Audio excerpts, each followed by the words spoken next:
days ng eleksyon. Maglalaban daw nila tayo. Eh nauna pa sila dun sa nakawan. Again. Nasa na yung pinangako nilang serbisyo? At naaalala niyo ba 2024? Sorry. 2024. Anong ginawa nila sa budget? 800 bilyon ang pinamigay nila sa ayuda. 1.3 billion na daw po. Grabe! Salamat. Ano si mga ito? 1.3 billion daw ang naubos para sa pamimigay nila sa ayuda. 1.3 billion yun na hindi naging serbisyo. 1.3 million na hindi ginamit para sa flood control. 1.3 billion na hindi nagamit para sa healthcare. 1.3 billion na hindi ginamit sa pagtatanggol sa ordinaryong mamamayan. Billion, sorry. 1.3 billion na hindi nila binigay bilang pagtatanggol, serbisyo, o kahit man lang para masagot yung rising crime rate. Correct! Hindi. Terrible! Itong 1.3 million. Trillion. Tignan mo. Hindi ko na nga ma-imagine yung million. Trillion pa. Trillion. Ang napunta sa mga kotse nila. Napunta sa mga damit ng mga mala-prinsesa nilang mga anak. Tapos natin ang nanakaw. 1.3 million na malamang ginamit sa pagpapaaral abroad ng mga prinsipe at prinsesa nila. Scholar ng bayan! Correct! Scholar ng bayan! Sana all. 1.3 billion na napunta sa designer clothes. Bag! Pinchak! Sana pinakain nyo! 1.3 billion na hindi ginamit para mapababa ang presyo ng bigas. Tama! Muli kinagagalak ko na finally marami na ang umaalsat na maggalit dito sa harap-harapang pagnanakaw sa kaban ng bayan. Galit na kami! Galit na tayo! Galit na! Hindi pwede hindi tayo magsalita. Ginagarantiyan ng saling ng batas ang karapatan natin maghinanain. Tama! Sa karap na gobyerno. Karapatan natin itong pagpupulong-pulong natin dito. Karapatan natin na marinig tayo. Hindi lang! Tama! Tayo po ay tutuloy-tuloy ito. Walang bibitiw. Walang bibitiw! Walang iwanan! Walang iwanan! Tuloy-tuloy na ito. Tuloy-tuloy!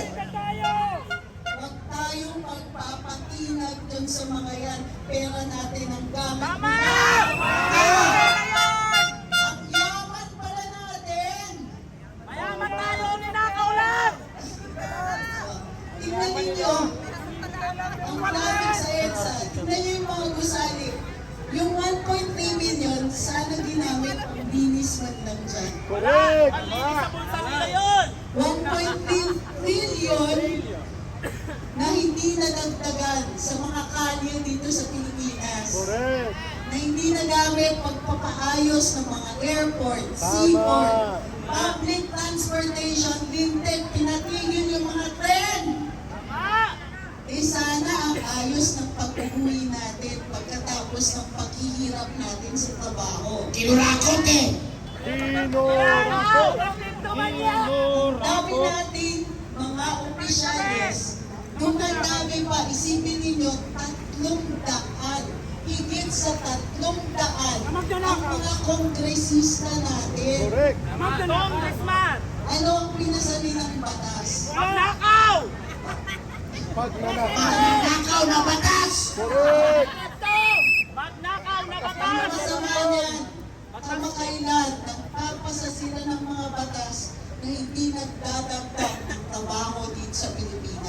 Agree. Hindi nila inaasikaso ang ekonomiya natin. Kayod tayo ng kayod, sila lang ang yumayaman. Tama! Ekonomiya ng kanilang bulsa! Muli, makikiusap ako, wala nang iwanan. Kaibigan, walang iwanan. Tuloy na tuloy ito. Ang mga kabataan natin na nanawagan. Kung one death resign.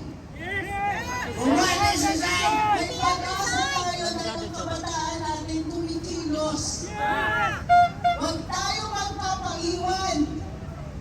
Ito ay panawagan ng buong sambayanan. Nakikiisa tayo. Matagal natin sinasabi, magkakahiwalay tayo watak-watak. Hindi na ngayon. Lahat tayo nagkakaisa. Pagkosa! Korupsyon! Correct. Banan ng korupsyon! Tama ng pagnanakaw! Tama na! Walang iwanan! Walang iwanan! Sambayanan! Nagkakaisa! Maraming salamat,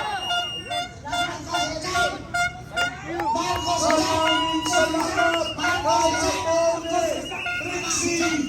Mga kababayan, narinig natin si Atty. Trixie, ang dating Secretary for Communications ni Marcos Jr. Bayan, bayan, bayan ko! Bayan, bayan, bayan ko! Di patapos ang laban mo! Di patapos ang laban mo! Gobyernong manloloko! Gobyernong manloloko! Labanan mo! Itakwil mo! Labanan mo! Itakwil mo! It's fire! Bayan, bayan, bayan ko! Bayan, bayan, bayan ko! Di patapos ang laban mo! Di patapos ang laban mo! Gobyernong magnanakaw! Gobyernong magnanakaw! Labanan mo! Patalsikin mo! Labanan mo! Patalsikin mo! Marcos Romualdez palayasin! Marcos Romualdez palayasin! Marcos Romualdez palayasin! Marcos Romualdez palayasin! Sabay-sabay-saba! Ang tao, ang bayan, ngayon ay lumalaban! Ang tao, ang bayan, ngayon